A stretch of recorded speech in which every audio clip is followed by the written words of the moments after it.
Hey girl, hey, it's Dymond Lachey here, and I'm back with another video. Y'all, we are back with the Slay of the Week series, and today's girl boss is a really good one. Her name is Julia. She's a makeup artist, a dancer, and an aspiring singer. Her story is so unique and so good. I'm just so happy to share it with you today. If you're interested in hearing Julia's journey, just keep on watching.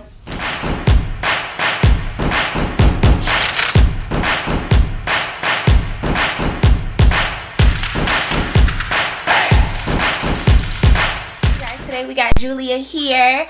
Julia, you are the owner of Juju on the Beat, and you have so much more layers to you. Tell people who you are. Hi everyone. So thank you for that, Dymond. So I'm Julia E. Dywar.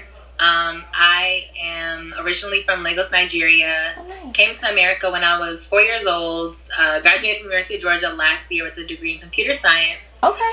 That's actually where I started my makeup artistry. Okay. In college, there were so many girls just wanted to get their makeup done all the time, and did not. I went to PWI, a predominantly white institution, so there weren't a lot of black makeup artists. So I started experimenting early, and eventually just blossomed into what it is. Okay.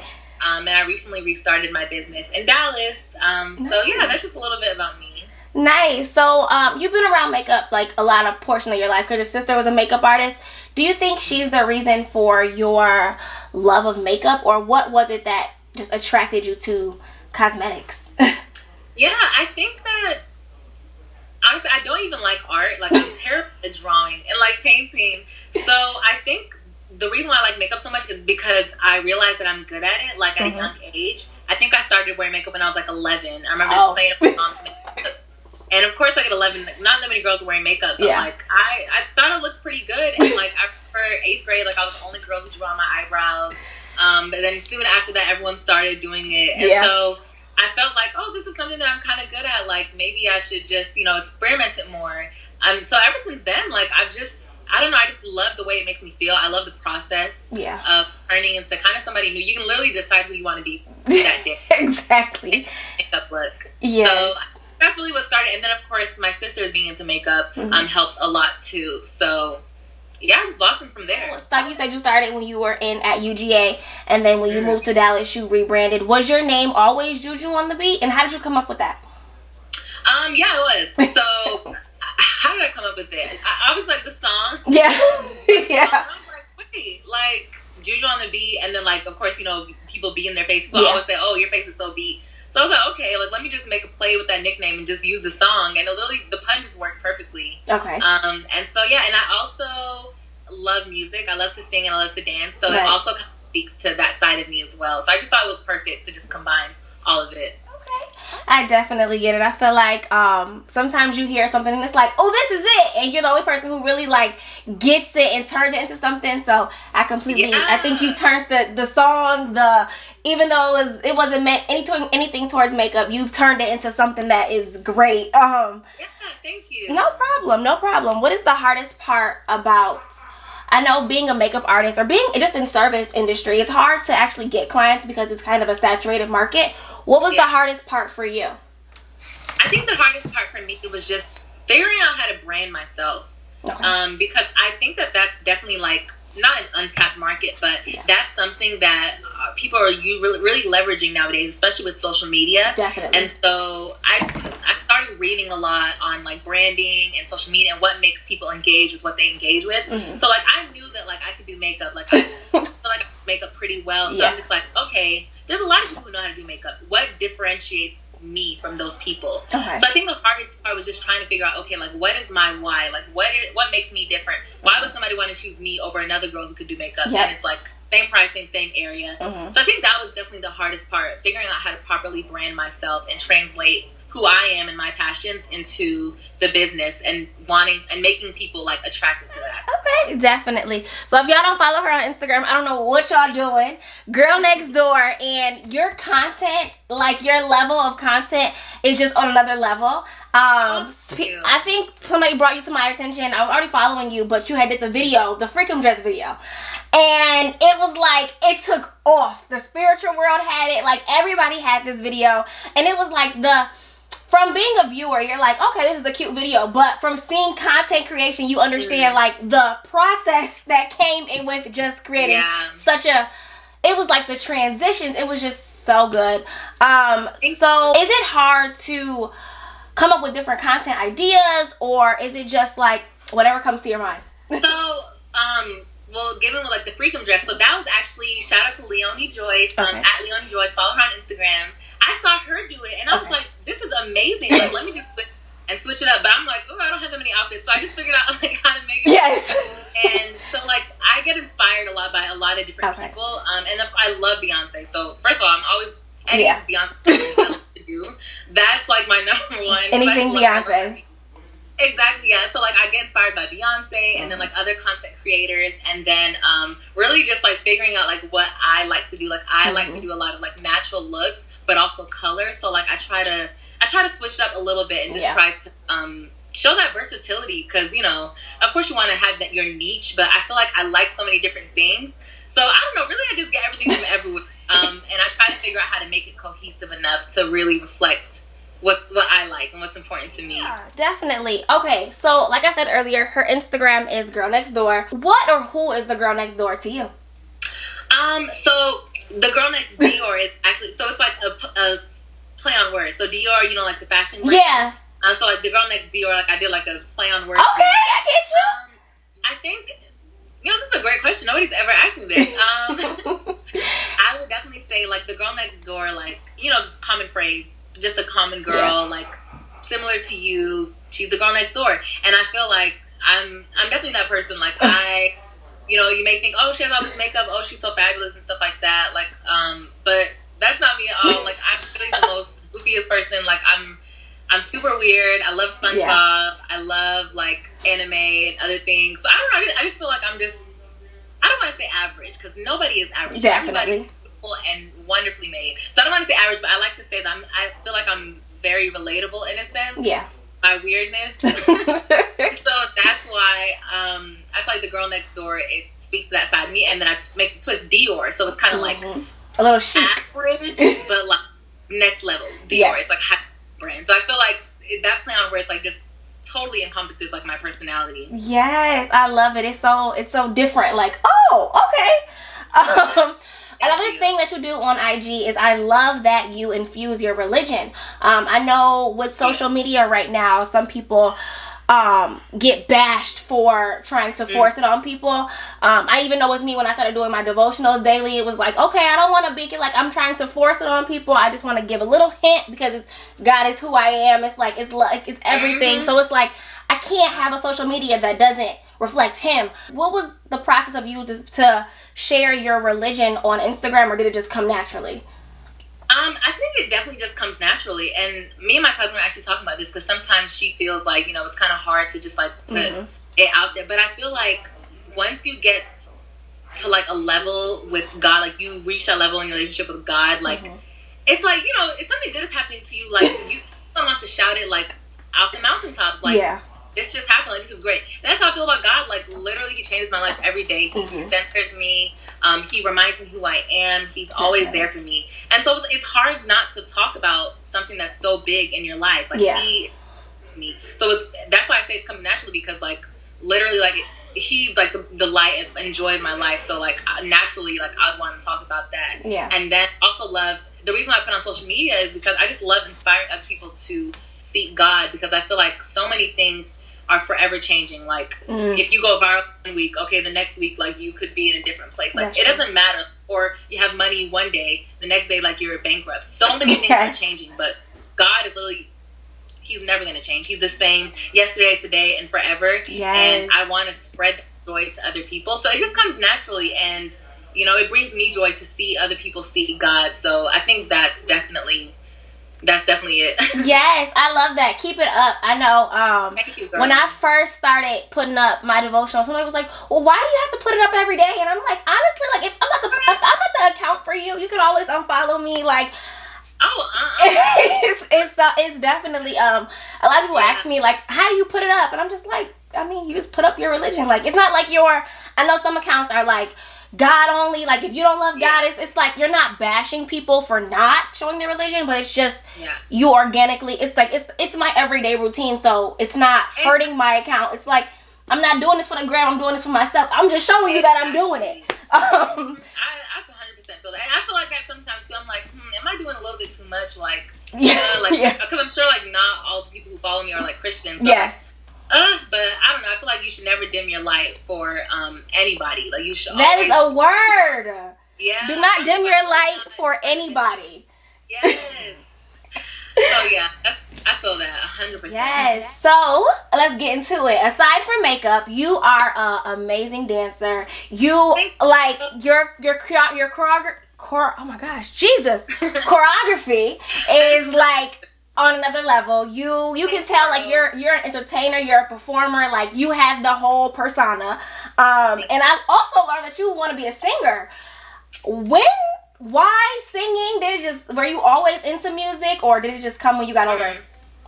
Well, first of all, thank you so much for your boosting me, and you're so sweet. But oh my gosh, so that's actually a part of me that like I don't talk about like that because I don't know. You know when you just love something so much and it's so precious to you, you don't want to like release it to the world because you don't want to hear the other people's opinions. It's like it's mine.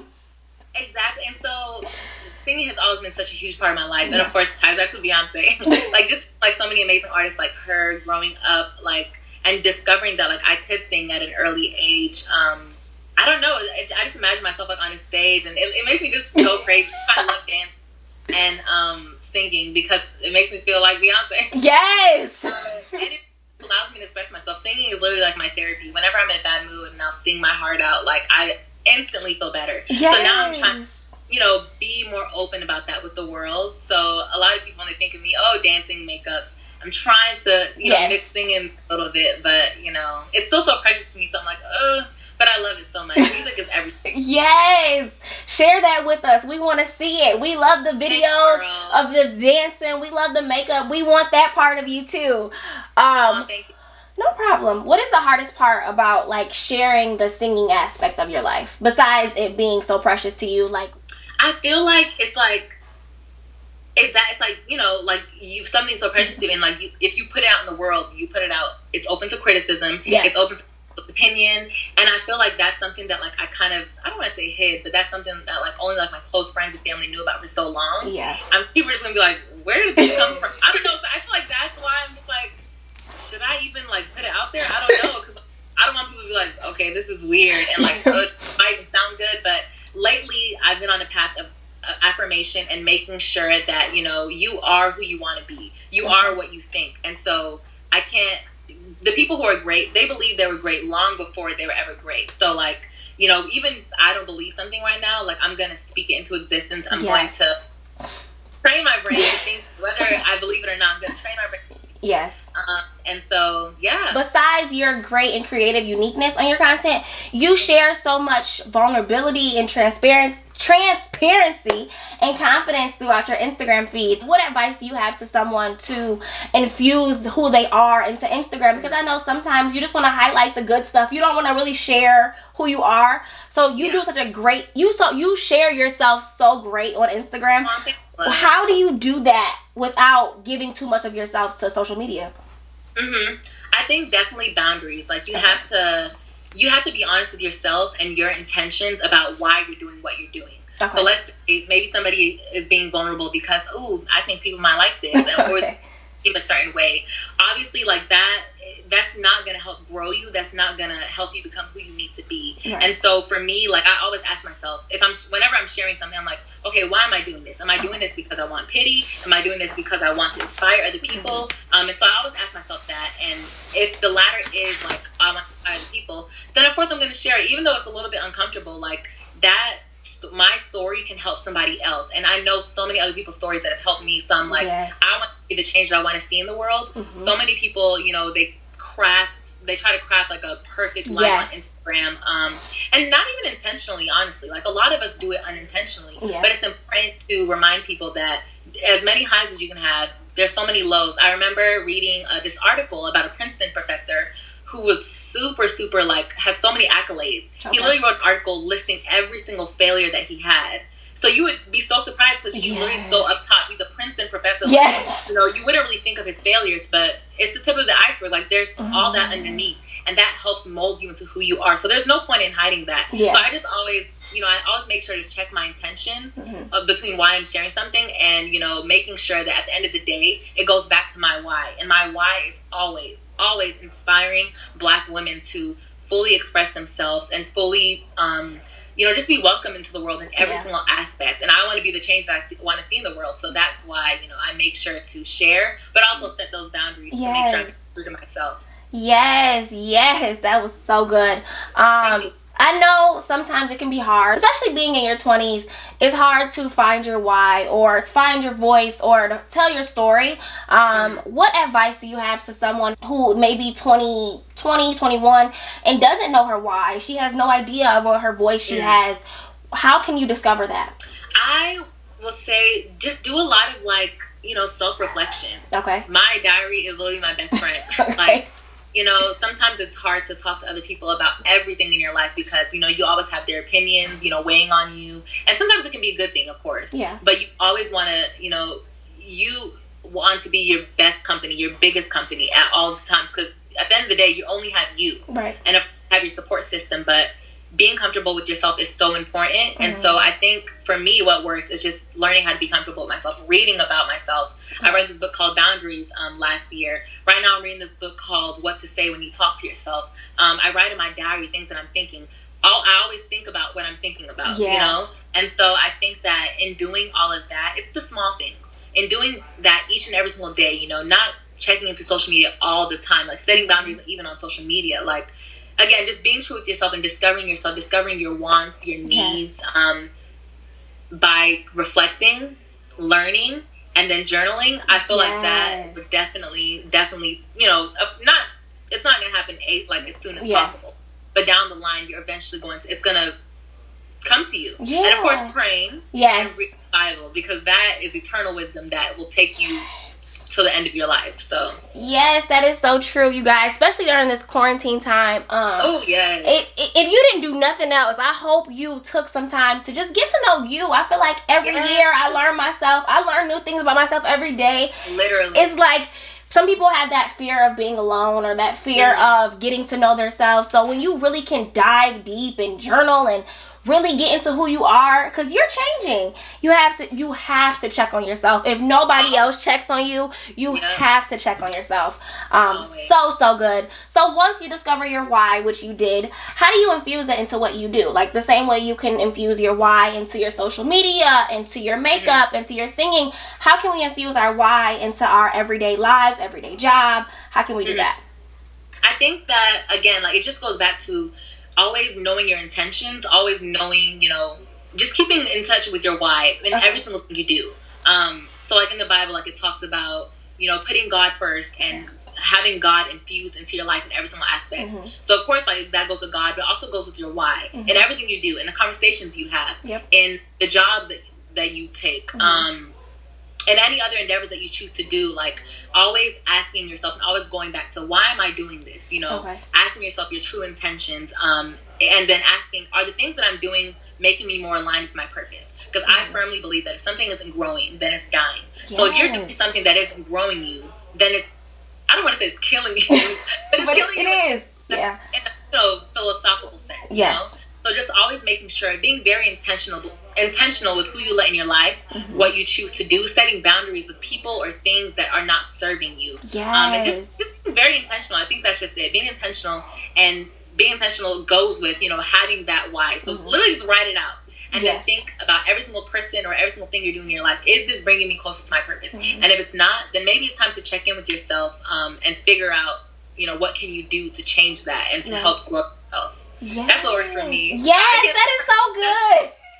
I feel like that was my word of 2020, intentional. And then when people ask, what is intentional? I'm like, it's everything that I do. Is it connecting back to who I am, who I say I am, the person that I want to be? And if it's not, it's okay to let it go. Sometimes holding on is harder than letting go. You have to learn how to let go of people, things, jobs. The Black Lives Matter, I don't let go of a lot of companies. You have to just let go. And I think that's very hard to do when you don't know your why. Letting go is harder when you don't know. Why am I letting go? Tell me why. If you don't have a goal in sight, how can you work towards the end? Exactly. If you don't have a goal in sight, How can you work towards that? Yeah. Yes. Okay, so you have so many like great things that came from you. What is next? I mean, you have Microsoft, singing, makeup, Dallas, Atlanta. What is next for you?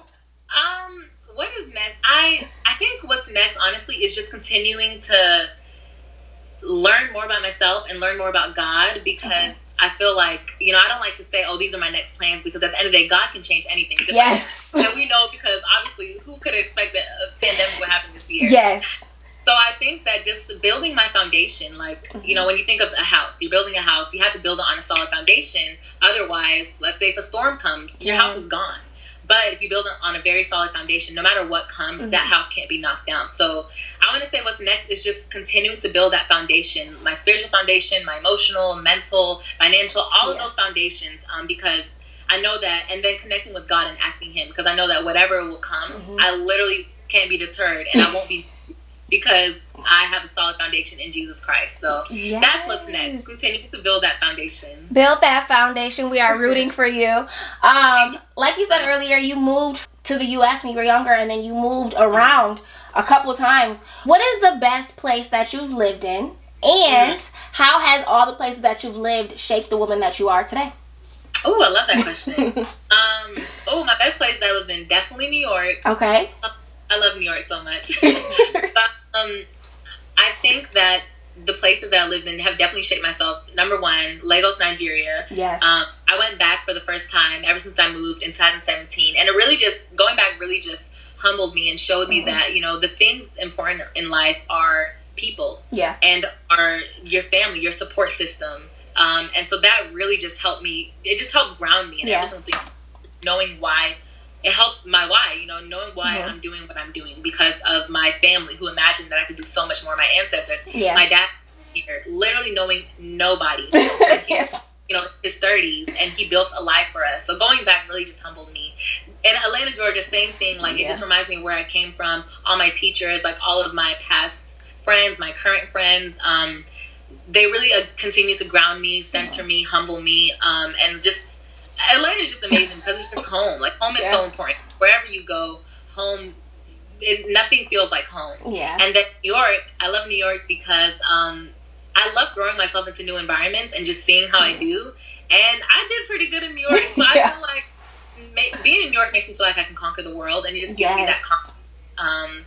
And then now Dallas. Sadly, I haven't gotten to explore Dallas like that because of the quarantine. But I feel like just being in different environments with different people. At the end of the day, I feel like life is the people you meet. Life is who you impact, the people you meet. And so being able to meet just a myriad of people across different places has showed me that, life is too short to just be concerned about yourself. You always have to be thinking about how you can help others, because you can be, that person that somebody needs to be at their step. So moving around has definitely showed me that a lot. Yes. Well, you kind of answered my question. I was going to ask you, do you have a dream place to live in?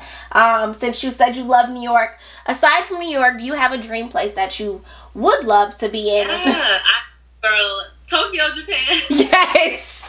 I know that sounds crazy, but I've loved anime ever since I was really little. Yeah. And I'm just so fascinated with Japanese culture. Okay. I'm fascinated with, their customs, their traditions, the language, the different intonations. Like, I'm just fascinated with that. And I feel like, again, I love thrusting myself into new environments and seeing how I do. Yeah. It just seems like another world. Yes. Like, so cool. So that is my dream place to live. But I'm just like, I really hope they'll welcome me. Because, of course, Black people living overseas can get tricky. But, man, Tokyo. We got faith in you. You could do a year or two. You never know. You might meet your Tokyo prince. You're very right. Yes. Well, I asked you guys to ask me some questions on Instagram, and y'all did. So we're going to get into those. Okay. Somebody said, I'm waiting on the perfect time to launch my brand. I'm a perfectionist and don't want to be seen as a beginner. How did you know when it was the right time to launch? Oh my gosh, that's a great question, because that was really me 2 months ago. I feel like, I wouldn't say launch. This is like with my first makeup tutorial. So that's kind of like a launch itself. It's a launch. And I literally did not have like that many equipment. Like I was literally sitting on the floor. Like you'll go on my first makeup tutorial, I'm literally sitting on the floor. And I think that there's a Bible verse. I can't remember what exact verse it is, but it says something like, "A farmer who waits for the perfect soil will never come." Yep. So you just can't. There is no perfect. Like, honestly, if you think about all the great people in the world, do you think that they look back on like their very first project, like let's say very first song, very first book, and they're like, "Oh, that was amazing!" Like, "Oh, I did that." No, they're most likely like, "Wow, like that was trash," but they still put it out there. Like, there was never a time for perfect. And also surrounding myself with people who push me, literally just push me, because I wouldn't have done it if it was for myself. But that's why it's important to like talk about, of course, not everything, but talk about your goals to the people who you trust and the people around you, because they will push you and they see more in you than you can see in yourself sometimes. So, it's just important to surround yourself with that support system, and just know that there's literally never a perfect time. And this is advice to me as well. Still trying to do other things, but like, there's never a perfect time. So just continue to remind yourself that. Don't wait on perfect, because perfect is never gonna come. Never. No. But like you said, it's sometimes like everyone's gonna be a beginner in the beginning. You're not gonna look back like, oh, the lighting was trash. Like, no one cares. Especially when you make it to where you want to go, no one's gonna care. And you have to start as a beginner, just so that you know how to get better. If you never start, you don't know what to learn. You have no idea what you did wrong. Like, you're just starting. So rather you start now than wait to start in 2 years. Then you gotta start. You're 2 years behind. And then in 2 years you're gonna look back like, dang, I wish I would have started. Like, the cycle continues. Yes, it's the same cycle. Somebody said, how do you grow on Instagram? I recently saw you make it to Spiritual World page. I've been trying to grow for years. Honestly, that's a question I was still trying to figure out.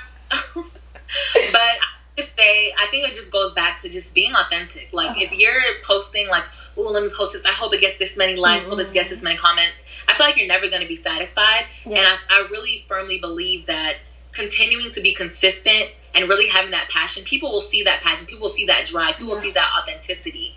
And then, of course, learn about what you're putting out. Learn about the industry that you're putting it out in. What does well? What doesn't do well? What do the people who are, I guess, getting a lot of engagement do? Yeah. What do people who aren't do? Just learning the little things, but of course not becoming obsessed with them to where like you're thinking about it before you even put something out.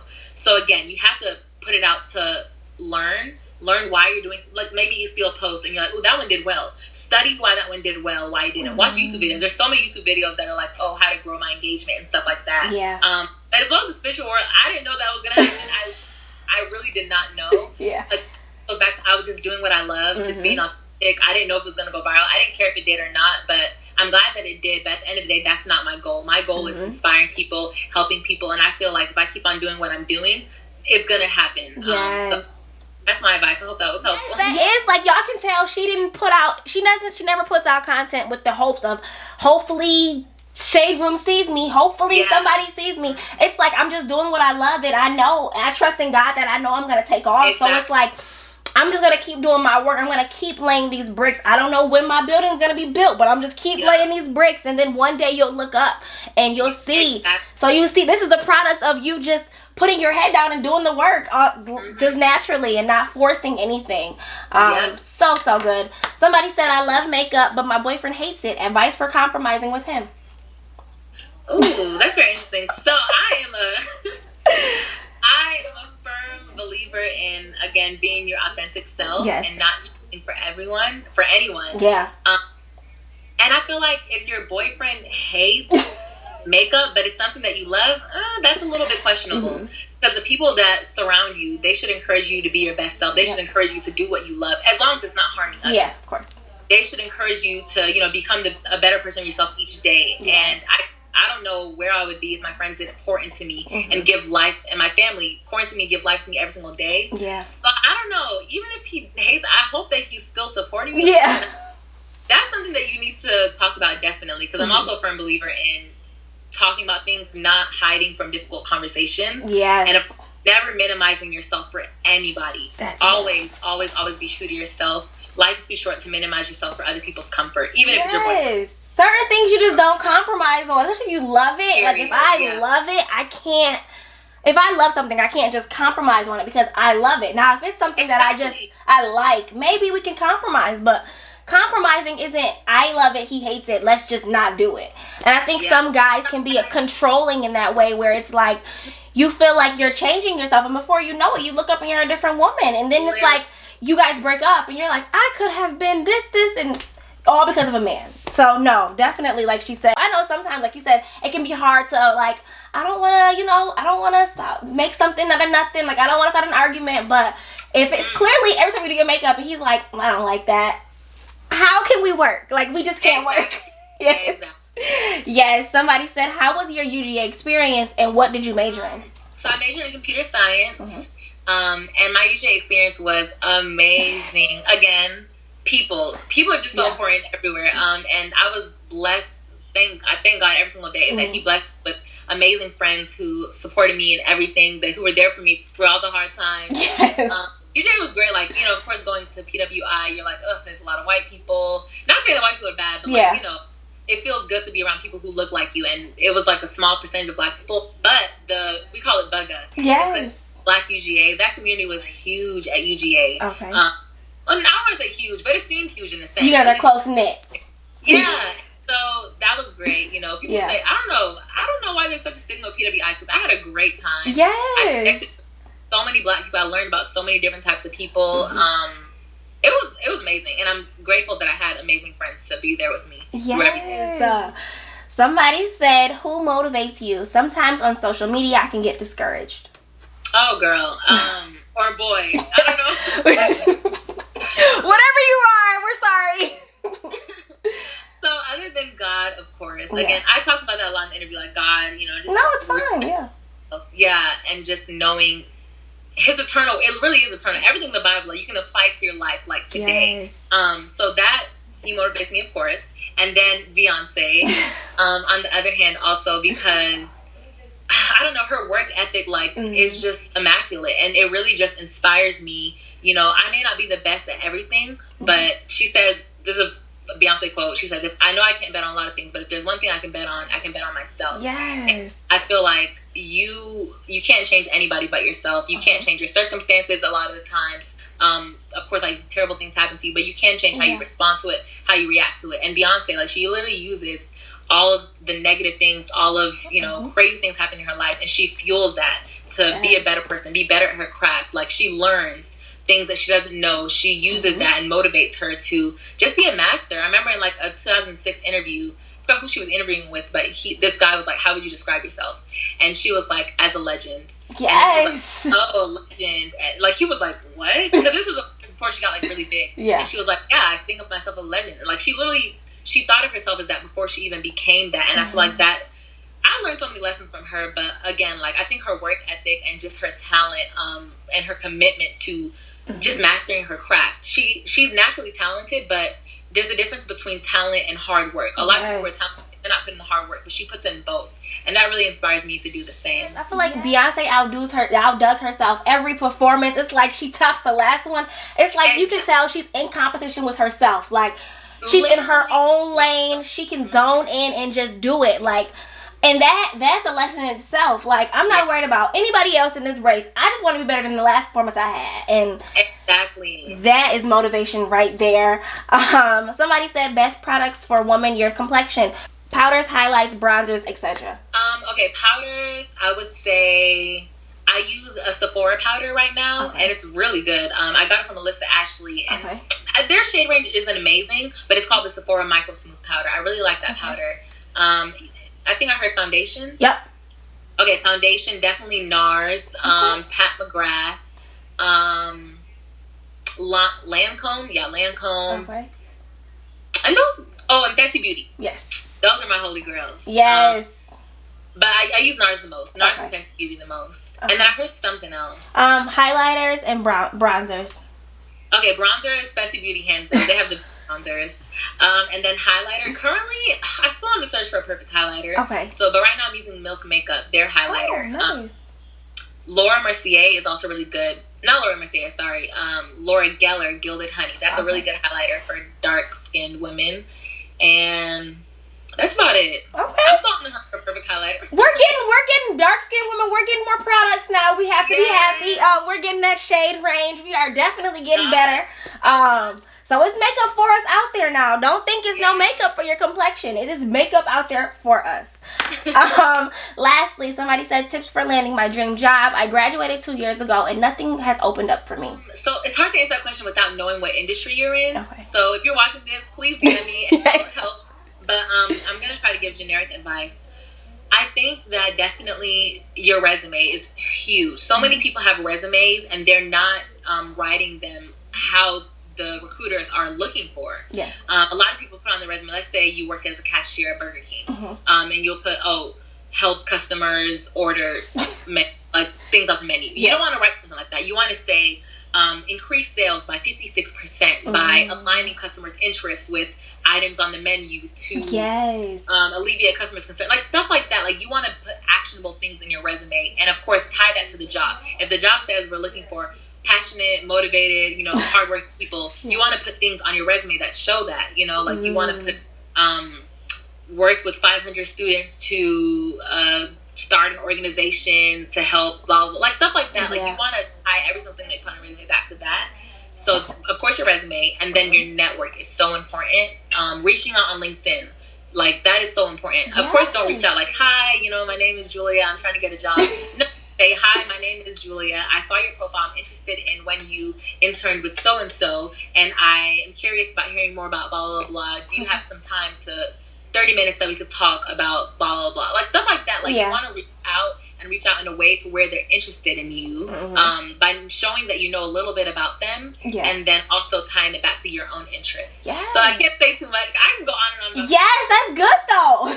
Please DM me if you have a question about that. But those are like two really, really key things. Yes, you're so right. Like the wording, like you could say it this way, but it's 1,000 ways that something can be said. And employers have a specific they have in mind exactly what they're looking for, and if it's not even matched up, they're just gonna swipe through. So you want to make sure yours pops, and it's like, oh, okay, Not even swipe through. A lot of like they program things nowadays. They program looking for specific resume keywords.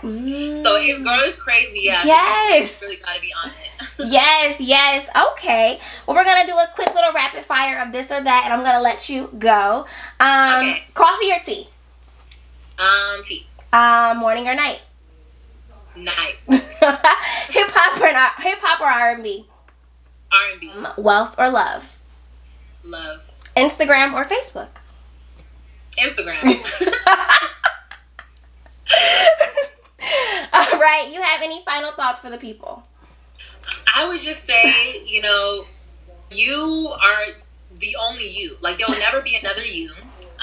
And that there's so much beauty in that. Barack Obama can't be Beyonce. Beyonce can't be Oprah Winfrey. Ava DuVernay can't be Issa Rae. So many people have their own talents, and they're in their own lane. So stay in your own lane. Like that's beautiful. Like just literally, my favorite quote is, "Life is like an exam, but everybody has a different paper. Looking over won't help you, but looking ahead will."